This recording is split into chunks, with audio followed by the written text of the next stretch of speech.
नमस्कार, मैं हूं आपके साथ रेशु त्यागी। एक पीएन के लोकप्रिय कानूनी प्रोग्राम लीगल हेल्पलाइन में आप सभी का स्वागत है। इसमें हमारे कानूनी विशेषज्ञ रोजमर्रा की जिंदगी की समस्याओं से जुड़े कानूनी मसलों पर आपकी शंकाओं का समाधान करते हैं।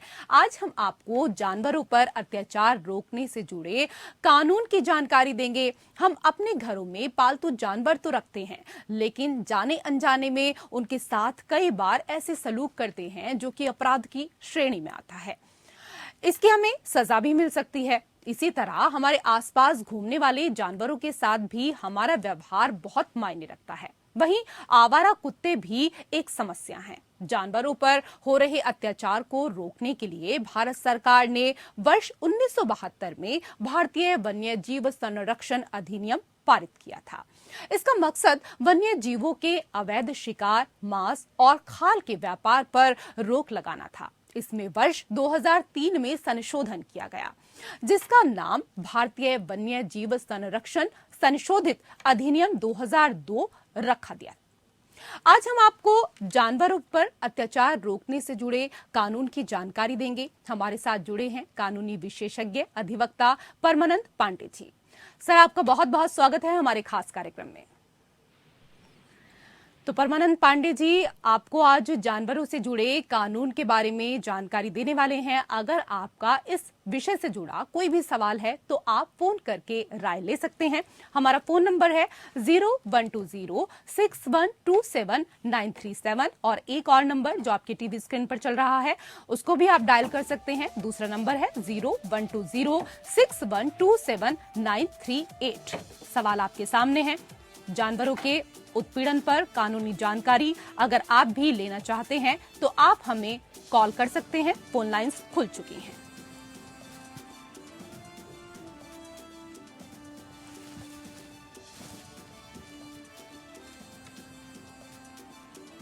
सर, हमारे तमाम दर्शक तो सवाल करेंगे ही, उनके अपने अपने सवाल होंगे, लेकिन सबसे पहले आप ये बताइए, दर्शकों के लिए ही ये जानकारी चाहिए कि संविधान में जानवरों के हित की क्या कुछ बात कही गई है। देखिए, भारत का संविधान कई जगहों पर जीवों के संरक्षण के बारे में बात करता है जी। सबसे बड़ी बात तो ये है कि जो फंडामेंटल राइट है, जो आर्टिकल 21 जिसमें केवल ये लोग मान के चलते हैं कि केवल मनुष्यों के लिए है और भारतीय सिटीजन के लिए है, ऐसा नहीं है। उसमें यह भी है कि आप किसी भी वस्तु के प्रति निर्मम व्यवहार नहीं करेंगे। ये धारा 21 के अंतर्गत है। लेकिन उससे बड़ी बात जो हमारे फंडामेंटल ड्यूटीज है वो 51 आर्टिकल 51 के तहत है कि किसी भी जानवर के खिलाफ, किसी भी जानवर के प्रति आप कोई ऐसा निरंकुश व्यवहार नहीं करेंगे जिससे कि उसको तकलीफ होती हो, निर्मम व्यवहार नहीं करना चाहिए। ये 2-3 चीजें उसमें ध्यान रखे गए हैं। तो हमारा संविधान इस चीज में बहुत ही क्लियर है, बहुत ही साफ है, स्पष्ट है कि जानवरों के प्रति किसी तरह का निर्मम व्यवहार नहीं किया जाना चाहिए। अगर उनके साथ कोई निर्मम व्यवहार किया जाता है तो कानून के अनुसार ऐसे व्यक्तियों को दंडित किया जा सकता है और दंडित किया जाता रहा है। ऐसा एक नहीं, कई बार हुआ है कि ऐसे लोगों को दंडित किया गया है जो पशुओं के प्रति निरंकुश निर्मम व्यवहार करते रहे हैं। तो संविधान इस मामले में बहुत साफ है, बहुत स्पष्ट जी। ऐसे लोगों को दंडित भी किया जाता है जैसा कि अभी आपने बताया। तो आपसे ये भी जानना चाहेंगे सर कि किसी जानवर को मारने या पंगु बनाने को लेकर क्या कुछ सजा दी जा सकती है। देखिए, वैसे तो भारत में 3 तरह के कानून लागू हैं।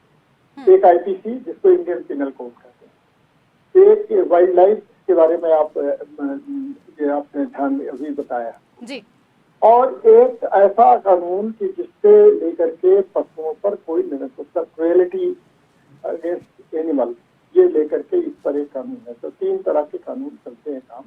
तो जो पशुओं को आप कह रहे हैं ना कि इनको अगर दंडित किया जाता है, इनके खिलाफ ऐसे लोगों को किया जाता है, तो आईपीसी की धारा 229 इस चीज में बहुत क्लियर है और साफ साफ इस चीज को बताती है कि किसी भी पशु को अगर उसको मारा जाता है या उसको पंग माइन किया जाता है, उसको मार के उसको उसके अंग भंग किया जाता है, तो ऐसे व्यक्तियों के खिलाफ कार्रवाई करके उनको उनके ऊपर फाइनेंशियल जुर्माना तो किया जा सकता है, आर्थिक दंड तो भी लगाया जा सकता है, इसके अलावा उनको सजा भी दी जा सकती है।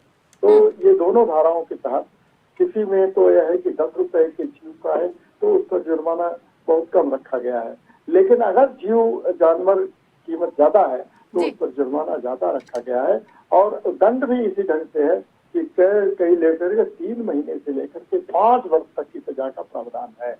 जो जो ऐसे लोग करते हैं, जैसे किसी जानवर को रखा, आपने देखा होगा कई बार कुंभ के मेले में महात्मा गांधी ने भी इस चीज को लिखा है कि कुंभ के मेले में कई बार ऐसा होता है कि कोई लोग भीख मांगने के लिए वो किसी गाय का पैर काट देते हैं या किसी बछड़े का पैर काट देते हैं और उसके पीठ पर उसको जोड़ देते हैं। तो ये एक तरह की क्रुएलिटी हुई उस पशु के खिलाफ, और उस देश में हुई और उस देश से और उस धर्म में हो रही है जहाँ की ये मान के चला जाता है कि आप पशुओं के प्रति किसी तरह का हिंसा का व्यवहार नहीं करेंगे, लेकिन उनके पैर को काट के उनकी पीठ पर लगा दिया जाता है जिससे कि वो देखे और भीख मांगने का एक तरीका लिया जाता है। तो इन सारी चीजों पर रोक के लिए हमारे यहाँ कानून बहुत ही पर्याप्त है और 3 तरह के कानून लागू किए जाते हैं। तीनों तरह के कानून आईपीसी में भी प्रावधान है और वाइल्ड लाइफ प्रोटेक्शन एक्ट के तहत भी प्रावधान है।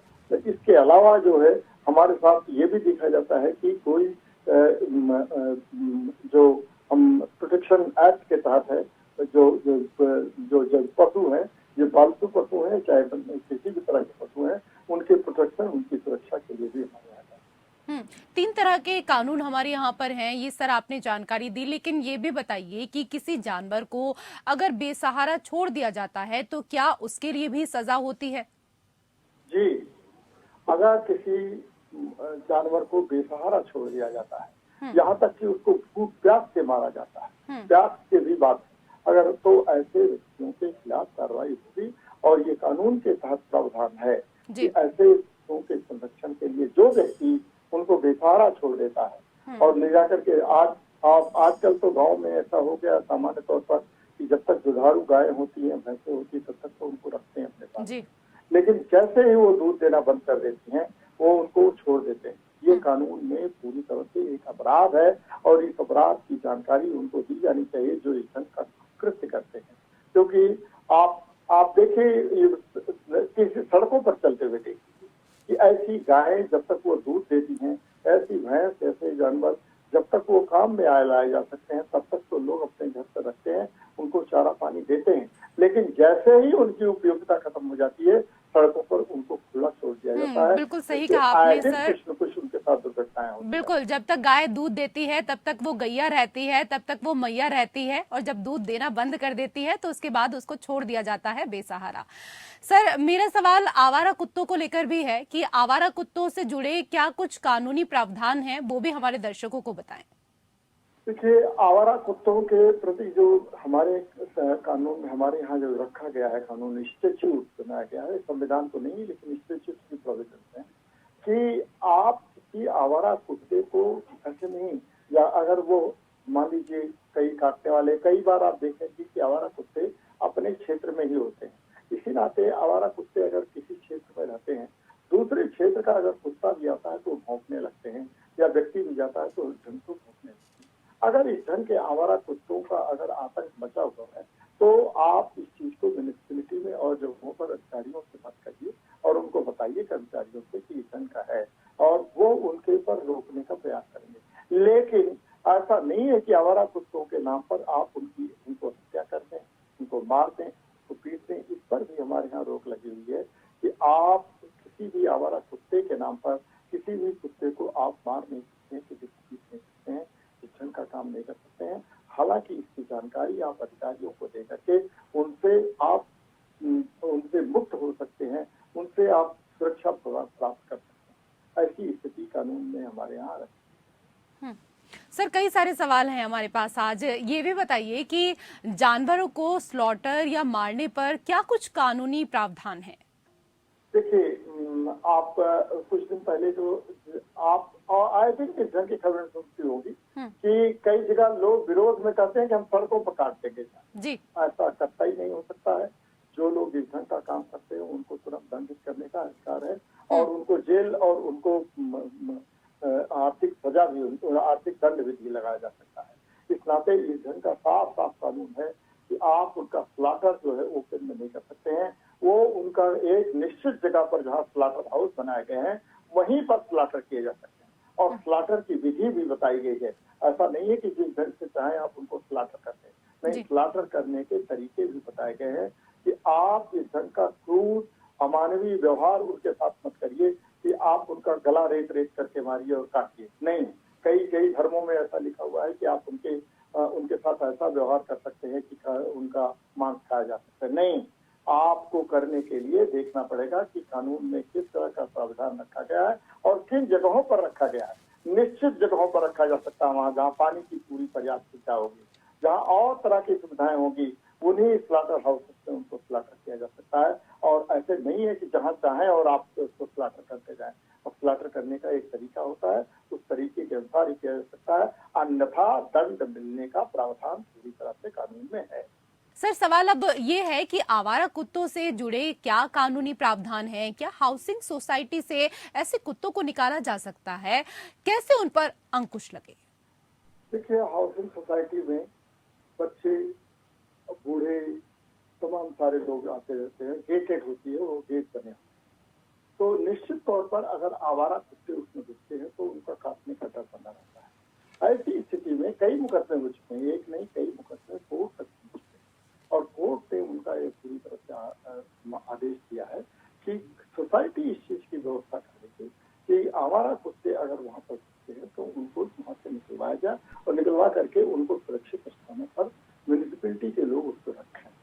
क्योंकि अगर मान लीजिए बच्चे जा रहे हैं, बूढ़े जा रहे हैं, तमाम और महिलाएं जा रही हैं, सबको अगर वो भूख करके दौड़ा करके अगर काट लेते हैं तो ये निश्चित तौर पर ये नुकसान होगा और ऐसी स्थिति में लोग कुत्तों के प्रति प्यार नहीं बल्कि और एक उनके प्रति तिरस्कार और घृणा उत्पन्न होगी। तो ऐसे कुत्तों को हटाने के लिए कानून ही हमारे यहाँ प्रावधान देता है कि ऐसे कुत्तों को हटाने के लिए आप म्यूनिसिपैलिटी में कंप्लेन करिए, शिकायत करिए और उन कुत्तों को वो उठा के ले जाएंगे। क्योंकि ऐसे कुत्ते को गेटेड सोसाइटी के भीतर रखना कई बार डर भी होता है, कई बार वो काट भी लेते हैं। इन सारी चीजों के समस्याओं के निराकरण के लिए ऐसा नहीं है कि आप उसको उठा करके और पीट के मार डालिए या गोली मार दीजिए, ऐसी स्थिति नहीं है। आपको कानून के सहारे ही उनसे निजात पाने का प्रावधान करना पड़ेगा। सर, एक चीज और समझना चाहेंगे आपसे, आवारा कुत्तों के जन्म नियंत्रण पर क्या प्रावधान है? आवारा कुत्तों के जन्म नियंत्रण पर देखिए, ये तो ऐसा है कि सबसे सरल तरीका है, कहते हैं उनको अंग्रेजी में एक वर्ड है न्यूटर कर देना, माने उनका वंध्याकरण कर देना। आप अगर उनका वंध्याकरण नहीं करेंगे तो निश्चित तौर पर उसकी आबादी बढ़ती जाएगी और समस्या घटने के बजाय बढ़ती चली जाएगी। इसलिए उनके न्यूटर करने पर, उनके वंध्याकरण पर ये कानून रूप से दिया गया है कि अगर कुत्तों के बारे में ये जानकारी देता है कि ऐसे ऐसे कुत्ते की स्थिति बनी हुई है तो उनका वंध्याकरण कर दिया जाए, जिससे कि उनकी संख्या उनकी संख्या पर नियंत्रण पाया जा सके और इनके कारण ही नियंत्रण पाने के बाद ही तब उस पर रोकथाम ठीक से हो पाएगी और लोगों की सुरक्षा बढ़ेगी। क्योंकि आवारा कुत्तों में ये स्थिति ये होती है कि अगर उनको भोजन नहीं मिलता तो भी वो काटने को दौड़ जाते हैं, उनको और भी चीज उनकी नहीं पूरी होती है तो वो ज्यादातर क्रोधी स्वभाव के हो जाते हैं। ऐसी परिस्थितियों से नियंत्रण के लिए सबसे जरूरी है कि उनका वंध्याकरण किया जाए और उनकी संख्या में एक रोक लगाई जाए। इसके लिए पूरी तरह से प्रावधान है और म्यूनिसिपैलिटी के लोगों तक ये सूचना दी जाए तो उनका वो प्रयोग करके उनको न्यूट्रल करते हैं, उनका वंध्याकरण करते हैं। सर, कार्यक्रम की शुरुआत में ही मैंने आपसे गायों को लेकर बात की थी, हमने कुत्तों को लेकर भी यहाँ पर बात की। मैं बंदरों पर भी आपसे यहाँ बात करना चाहूंगी कि बंदरों को बाजार में नचाना या उन्हें कमर्शियल कार्य के लिए पालना कितना कानूनी रूप से वैध है और ऐसा करने पर क्या सजा हो सकती है? देखिए, आपने पहले भी कहा और अच्छी बात है कि बंदरों को न, आमतौर पर आप जाइए किसी कोर्ट कचहरी के भीतर भी ऐसा होता है कि वो एक भड़कीला सा कपड़ा पहना करके और बंदरों को नचाते हैं, लेकर के आगे पीछे करते हैं इस ढंग का। ये पूरी तरह से गैर कानूनी है किसी भी बंदर के प्रति ऐसा व्यवहार आप नहीं कर सकते हैं। बंदर हो या कोई सर्कस में काम करने वाले कोई भी जानवर है, उसके खिलाफ उसको ऐसा से पालन नहीं किया जा सकता है। और क्या होता है सर्कस पर तो आप देखते होंगे पूरी तरह से बैन हो चुका है। नहीं तो हाथी को एक हाथी ले जाते थे, उसको एक पैर पर खड़ा करा करके उसको कहते थे तुम एक सर्किल बनाओ, एक वृत्त बनाओ, इस ढंग की स्थिति ले आई जा सकती थी। तो ये आसानी से नहीं करते थे, उनको मार के, उनको पीट के और उनमें उनके अंदर भय उत्पन्न करके इस ढंग से किया जाता है। बंदरों के लिए भी यही है कि बंदर का नचाना और बंदर का इस ढंग का दुरुपयोग करना उनके ऊपर अत्याचार करने के बराबर होगा। और इस ढंग से कानून हमारे यहाँ कहता है कि आप इस ढंग का काम उनके साथ नहीं कर सकते हैं जिससे कि वो लगे कि उनके ऊपर अत्याचार किया जा रहा है। और आमतौर पर यहाँ पर तो क्या होता है, ये भीख मांगने के लिए, मदारी बन करके और पैसा मांगने के लिए इस ढंग का काम करते हैं, लेकिन वो बंदरों की तरफ से अत्याचार होता है। कई बार बंदर और बंदरिया करते हैं, फिर उनके बीच में शादी रचाते हैं। ये ऐसी स्थितियां जो होती हैं, इनको रोकने का प्रावधान पूरी तरह से कानून में है। और धीरे धीरे ये एक स्थिति आ रही, जागरूकता बढ़ रही है और लोग इसको रोक भी रहे हैं। पहले तो नहीं होता था, पहले तो कहते थे लोग तमाशा देखते हैं। बिल्कुल सही आपने कहा, पहले लोग तमाशा देखते थे, लेकिन अब लोग रोकते हैं कि इस तरह की चीजें ना करें। फिलहाल हमारे साथ एक दर्शक जुड़ गए हैं, दिल्ली से हमारे साथ आदित्य हैं। बहुत बहुत स्वागत है, हमारा खास कार्यक्रम आप देख रहे हैं। ऐसे में आप सभी के सुझाव जो हैं वो हमारे लिए बहुत महत्वपूर्ण होते हैं। आप अपनी राय तो देते ही हैं, इसके साथ ही सवाल भी पूछते हैं, क्योंकि ये जो प्रोग्राम है ये कानूनी प्रोग्राम है। आज का आपका जो सवाल है आदित्य, वो क्या कुछ है, क्या कुछ जानकारी आप चाहते हैं? सबसे पहले तो परमानंद जी को बहुत नमस्कार। सर, मैं ये जानना चाहता हूँ कि आवारा कुत्तों को लेकर जो स्ट्रीट डॉग हैं उनको लेकर एक समस्या है, और समस्या कुछ इस प्रकार की है कि हमारी सोसाइटी में कुछ लोगों ने, मतलब कुछ लोग कुत्तों के पीछे हाथ धोकर पड़ गए थे और कुत्तों को जहर दिया जा रहा था, मारा पीटा जा रहा था, काफी बेरहमी उनके साथ दिखाई जा रही थी। और इसको लेकर जो सोसाइटी प्रबंधन है वो भी उन लोगों के जो सपोर्ट में था। तो अंत में जो है जाकर थाने में शिकायत की गई, तो उस पर भी पुलिस ने कुछ खास एक्शन नहीं लिया। पुलिस ने कहा और भी मामले लंबित हैं। तो ऐसे में हम उन आवारा पशुओं के लिए क्या कर सकते हैं? हम अपने तरफ से उन्हें रोटी और रहने के लिए जगह ये तो मुहैया करा रहे हैं, लेकिन उनके साथ अन्याय जो हो रहा है, तो इसको लेकर हम लोग क्या कर सकते हैं सर? आदित्य जी, पहले तो आपको साधुवाद कि आप एक अच्छा कार्य कर रहे हैं। और इस ढंग का अगर कार्य हो रहा है, सोसाइटी के कुछ लोग कर रहे हैं, उनको जहर दे रहे हैं और मार रहे हैं, तो निश्चित रूप से ये एक जघन्य अपराध है। इस जघन्य अपराध की पुलिस को कार्रवाई करनी चाहिए। जाहिर है कि पुलिस कई बार अच्छा काम करती है, कई बार एक्टिव होती है, कई बार इनएक्टिव हो जाती है। इस नाते मेरा आपसे निवेदन है कि आप उच्च अधिकारियों तक इस मामले को ले जाएं और आप म्युनिसिपैलिटी तक बात को ले आए, कह दें कि देखिए इस ढंग से हो रहा है। और अगर आप उनको पानी की व्यवस्था, उनके खाने की व्यवस्था कर दे रहे हैं, तो ये बहुत अच्छा कार्य कर रहे हैं। लोग तो जानवरों में पशुओं को, पक्षियों को, चिड़ियों को, सारों को देते हैं, पानी देते हैं और उनके देख के करते हैं कि जिस ढंग से आपके अंदर एक दया और करुणा की भावना उत्पन्न हो। ये दया और करुणा की भावना खत्म नहीं होनी चाहिए। कुत्ते हों या कुछ भी हों, जानवर आम सामान्य तौर पर वो काटने वाले इस ढंग के नहीं होते हैं, अब जबकि उनको अगर उकसाया न जाए। लेकिन अगर ऐसे सोसाइटी के लोग कर रहे हैं तो गलत कर रहे हैं। ऐसे लोगों के खिलाफ आप यही कार्रवाई कर सकते हैं, तो अधिकारियों तक उस मसले को ले जाएं और म्युनिसिपैलिटी के लोगों से कहें कि आप इसके बारे में व्यवस्था करें। चलिए, आदित्य को उनके सवाल का जवाब मिल गया है। परमानंद पांडे जी, आपका भी बहुत बहुत शुक्रिया। आज के विषय पर आपने इतनी अच्छी जानकारी हमारे तमाम दर्शकों को दी। और इसी के साथ हमारे खास कार्यक्रम लीगल हेल्पलाइन में फिलहाल इतना ही। नमस्कार।